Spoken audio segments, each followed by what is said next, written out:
నమస్కారం సార్. నమస్కారం అమ్మా. సార్, అసలు గత జన్మ ఉందో లేదో తెలియదు, తర్వాత జన్మ ఉందో లేదో తెలియదు. ప్రస్తుతం అయితే మనం నడుస్తున్నాం. అయితే ఇప్పుడు ఏదైతే నడుస్తుందో దాని గురించి ఆలోచించడం మానేసి ఎందుకు గత జన్మ గురించి ఆలోచిస్తుంటారు? అది కూడా ఈ ప్రశ్న ఈ మధ్య కాలంలోనే గత 10 సంవత్సరాల నుంచి మన భారతదేశంలో ఎక్కువగా దీని గురించే ఆలోచన చేస్తున్నారు. అయితే యూరోపియన్ దేశాల్లో మాత్రం ఎంతో కాలం నుంచి గత జన్మల గురించి రీసెర్చ్ చేసేటువంటి ఆస్ట్రాలజర్స్ ఉన్నారు. వారికి ఉన్నటువంటి జ్యోతిష్ శాస్త్ర ప్రకారంగా, వెస్టర్న్ ఆస్ట్రాలజీ ప్రకారంగా. అయితే ఎప్పుడైనా ఈ జన్మలో అయినా చిన్నపాటి ఏదైనా సమస్య వచ్చిందని అనుకోగానే ఏమిటో ఏం పాపం చేశానో ఏమిటో, నా కర్మ ఇట్లా తగలబడింది, నా ప్రారంభం ఇట్లా తగలబడింది అని ప్రతివాడు అనుకుంటుంటాడు. ముందు నిజంగా ఆ ప్రారంభం ఉన్నదా లేదా అనే విషయం కాస్త పక్కన పెట్టి ఈ మాట అంటారు. కొంతమంది ఏమంటారంటే, నువ్వేదో పోయిన జన్మలో వెదోపనం చేసావోయ్, అందువల్ల ఇప్పుడు ఇట్లా వచ్చింది అనేస్తారు. అంటే తెలిసి తెలియకనే అనేస్తుంటారు అని అనుకుందాం. కానీ నిజంగా వారు తెలిసన్నా తెలియకన్నా ప్రస్తుతం ఉన్నటువంటి రోజులలో ఎన్నో సమస్యలతో కొట్టుమిట్టాడుతున్నారు. కొంతమంది అనుకుంటారు, నేను నిద్ర లేచిన మొదలుకొని సాయంత్రం వరకు పడుకోబోయేంత వరకు నిత్య దీపారాధన, దైవారాధన చేస్తున్నాను, మరి కనీసం నాకు నెలసరి కూడా భత్యం కూడా దొరకనటువంటి పరిస్థితి ఏర్పడుతుంది. ఒక్కొక్కడైతే అన్ని మోసాలు దారుణాలు చేస్తుంటాడు.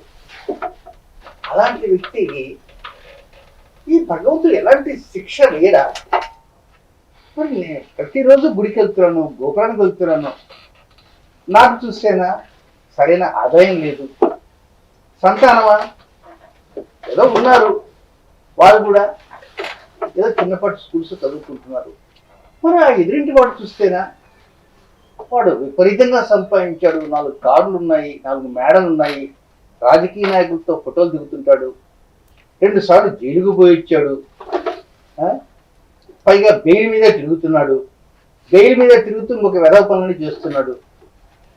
మరి దేవుడు ఎందుకు ఇలా చేస్తున్నాడు అని ఇలాంటి వాళ్ళు వాపోతూ నాలాంటి వారిని అడిగితే ఏమంటారంటే, వాడు పూర్వజన్మ చేసుకున్నటువంటి సుకృతమైన బాబు, వాడు ఏదో పుణ్యం చేసుకున్నాడు, మరి నేనే పుణ్యం చేసుకోలేదా?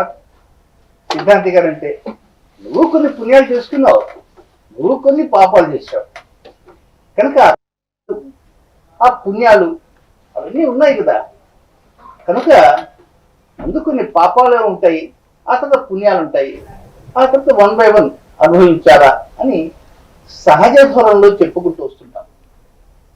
అయితే అప్పుడు అవతల వారు అంటారు, మరి ఇప్పుడు ఆ ఎదురింటి వ్యక్తి ఇన్ని నేరాలు చేశాడు, జైలుకు పోయి వచ్చాడు, నిన్నగాక మొన్న ఎక్కడ ఒక మర్డర్ కేసులో కూడా అతని పేరు ఉందట, మరి రాజకీయ నాయకుడికి తెలుసు, కానీ ఈ వ్యక్తితో రాజకీయ నాయకులు స్నేహితం చేస్తారు, పైగా ఆయన ఎమ్మెల్యేగా నిలవాలనుకుంటున్నాడు, మరి ఇతని మీద మర్డర్ కేసులు ఉన్నాయి, జైలుకు ఉన్నాడు, బెయిల్ మీద ఉన్నాడు, మరి ప్రభుత్వం ఏం చేయలేదా?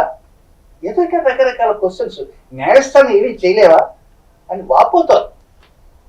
నిజమే, కానీ ఇక్కడ చిన్న ట్విస్ట్ ఏమిటంటే,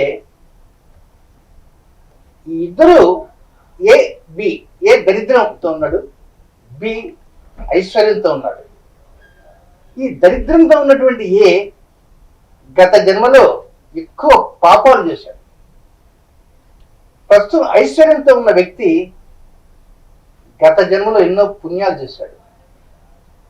సరే, ఆ పుణ్యాల వలన పదవులు రకరకాలైనటువంటివన్నీ అనుభవిస్తాడు.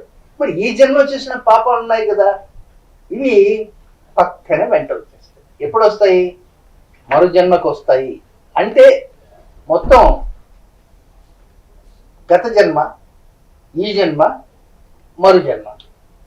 వాస్తవంగా జ్యోతిష్ శాస్త్రం మనం 12 గళ్ళతో ఉంటుంది రాశి చక్రం. ఈ రాశి చక్రంలో మనం ఫలితాలు చూసుకుని ఉంటాం. అమ్మాయి అబ్బాయి జన్మించిన దగ్గర నుంచి విద్యాబుద్ధులు, ఆ తర్వాత వివాహము, వివాహ అనంతర జీవితము, సంతానాలు, ఇవన్నీ చూసుకుంటూ ఉంటున్నాం. అయితే ఈ చూసుకునేటువంటి తరుణంలోనే నాలాంటి పండితుల దగ్గరికి వెళ్తారు. వెళ్ళంగానే వారు ఏం చెప్తారంటే ఏవో కొన్ని దోషాలు లాంటివి ఉన్నాయనో, పితృదోషాలు ఉన్నాయనో, ప్రారంభ దోషాలు ఉన్నాయనో, నాగదోషాలు ఉన్నాయనో, ఇలాగ కొన్ని దోషాలు ఉన్నాయని చెబుతుంటారు. ఆ చెప్పే సమయంలోనే కొంతమంది ఏం చేస్తారంటే, కొన్ని ఇప్పటికైనా మంచి కర్మలు చేయవయ్యా బాబు, మంచి కర్మలు చేయి, ఇప్పుడు కన్నా మంచి కర్మలు చేస్తే రాబోయే రోజుల్లో చక్కని ఫలితాలు అనుభవిస్తారు. ఏం కర్మలు మంచి కర్మలు చేయమంటారండి? నిద్ర లేచిన ముందుకు రాత్రి పడుకోబోయేదాకా భగవన్ నామస్మరణ చేస్తున్నాను, గుడికి వెళ్తున్నాను, గోపురానికి వెళ్తున్నాను, అన్నీ చేస్తున్నాను, కానీ పరిస్థితులు రావట్లేదు. ఎవరన్నా పుణ్యాత్మ వస్తే వారి దగ్గరికి వెళ్తున్నాను, సేవ చేసుకుంటాను, సత్పురుషుల సాంగత్యమ చక్కగా ఉంది.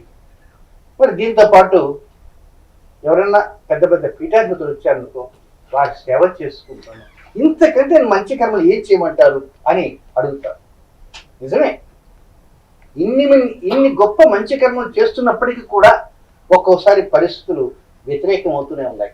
కనుక ఇలాంటి వ్యతిరేకమైనటువంటి పరిస్థితులు మనకు రావాలంటే కొంతవరకు జాగ్రత్తలు అంటూ తీసుకోవాల్సిన అవసరం అంటూ ఉంది. అంటే అమ్మా, ఇక్కడ మనం గమనించవలసింది ఏమిటి